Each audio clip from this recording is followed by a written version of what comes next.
இட்லி தோசைக்கு செம்ம காம்பினேஷனான கோஸ்மல்லி எப்படி செய்கிறதுன்னு பார்ப்போம். சில இடங்களில் கத்திரிக்காய் கொத்து, கத்திரிக்காய் கடையல் அப்படின்னு கூட இதை சொல்லுவாங்க. ரொம்ப டேஸ்ட்டாக இருக்கும்.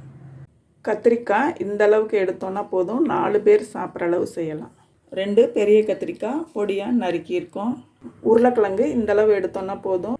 உருளைக்கிழங்கு தோல் சீவி நறுக்கியது 1, பெரிய வெங்காயம் 1 நறுக்கியது, 2 தக்காளி, 3 பச்சை மிளகாய், 2 பூண்டு பல், கல்லுப்பு, மஞ்சத்தூள் 1/4 டீஸ்பூன், தண்ணீர் சேர்த்து 2 விசில் வரைய விடணும்.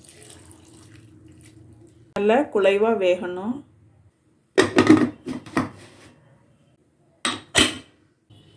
ரெண்டு விசிலில் எடுத்துருக்கோம்.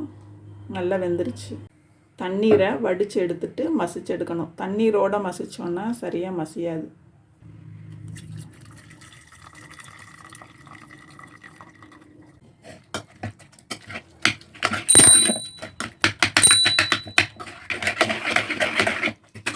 ஒன்றும் அதிகமாக மசிச்சோன்னா போதும், அப்போ தான் நல்லாயிருக்கும். இப்போ நம்ம வேக வச்ச தண்ணியை அதில் சேர்த்துடலாம்.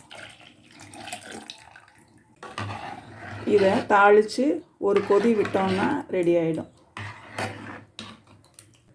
எண்ணெய் 1 டேபிள் ஸ்பூன் அளவு, கடுகு 1/4 டீஸ்பூன், உளுந்து 1/4 டீஸ்பூன், ஒரு காஞ்ச மிளகாய், சீரகம் 1/4 டீஸ்பூன், பெருங்காயத்தூள் 1/4 டீஸ்பூன், கருவேப்பிலை கொஞ்சம், கத்திரிக்காயை அதில் விட்டு ஒரு கொதி மட்டும் விடணும்.